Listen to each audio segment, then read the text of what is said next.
About to show off your cool new NFT avatar this weekend? You might want to think carefully. Welcome to the Daily Forkast, December 3rd, 2021. I'm Megha Chaddah of Forkast News, covering all things blockchain. Privacy is a key word in the cryptocurrency world, but do you realize how much personal information you are giving away when you show off your latest NFT purchase? We'll take a look at that and a whole lot more coming up. Let's get you up to speed from Asia to the world. Let's kick off with some of the top stories out of Asia today. First up, local financial authorities in Beijing have announced the release of another batch of e-CNY coupons to promote adoption of the digital yuan and as rehearsal for the Winter Olympics, which open on February 4th. The coupons will be issued by China's 4 state-owned banks and can be used for public transport, in supermarkets, laundries and bookstores, as well as for express deliveries. The Winter Olympics are seen as a key test scenario for stepping towards introducing the e-CNY globally, with authorities hoping that the athletes from around the world can use it there. Meanwhile, BadgerDAO, which focuses on bringing Bitcoin to a DeFi, has suffered an exploit with estimated losses of $120 million. BadgerDAO said on Thursday that it had received reports of unauthorized user fund withdrawals and that smart contracts would be paused while the issue was investigated. Data forensics experts Chainalysis are now exploring the full scale of the incident. According to CoinMarketCap, BadgerDAO's native Badger token fell 19% by Friday morning Asia time. You can find those stories and more at Forkast.news.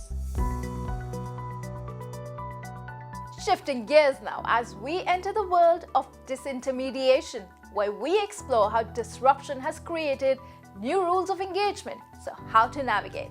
To help us out is Adrian Brink, co-founder of Anouma, a sovereign proof-of-stake protocol that replaces money by enabling asset-agnostic cash and championing privacy. Adrian, it's so great to have you with us. Glad to be here. Speaking of privacy, this next issue I bet very few people are even aware of how vulnerable they are. When one discloses they own a certain NFT, maybe a particular CryptoKitty or a Bored Ape, is it just an innocent digital bragging, or are you actually setting yourself up as a target for hackers? I wouldn't say so much as in you setting yourself up for hackers. You're just disclosing your entire financial history potentially to whoever you're showing this Bored Ape to. This is an identifiable thing. I look at the ape and I go, well, I know this ape. This allows me to look up the specific address that currently owns that ape. In the best case, this address only owns the ape, but predominantly what actually happens is that people reuse addresses all the time, and so all of a sudden I not only see which ape you own, but also which other NFTs you own, or how much ETH you own, how much ETH you've owned in the past, how many USDC, what kind of trades you do.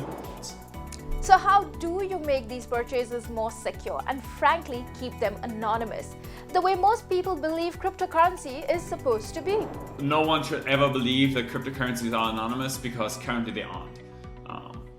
Like none of the existing systems, whether it's Bitcoin or Ethereum or any of the other near Solana, doesn't really matter. None of them are private. The one thing you could be doing is minimizing the amount of information that the world has about you. So for example, what you could be doing is you go to Kraken and you withdraw some ETH and then use that to a completely new address. Then you use that ETH to buy the NFT that you want to own, and you only use that address for that NFT and nothing else. And it means that only now Kraken knows how much you hold. Well, there you have it. Who would have thought your digital portfolio is out there for all to see? Adrian Brink of Anouma, thanks so much for joining us today and shedding light on this very important issue that we all definitely need educating about. Over in Australia, one firm is looking to use NFTs to raise awareness of mental health issues. The AussieMates NFT project will offer well-being support to owners of its kangaroo-based NFT collection. Forkast News' Lachlan Keller has more from Melbourne, Australia. Much of the world has faced times under varying levels of lockdown over the past couple of years, and the spread of the Omicron variant has raised that threat once again.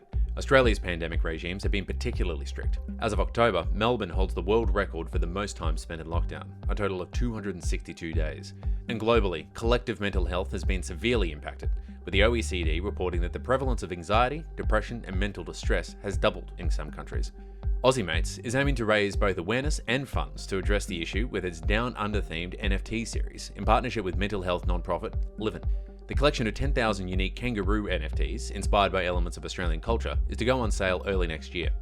After that, owners, known as Down Under Club members, will be able to access Livin's virtual health workshops, resources, and early prevention and intervention initiatives. Its Live and Well program is based on the mantra, "It ain't weak to speak." It aims to break down stigma while encouraging people to seek help.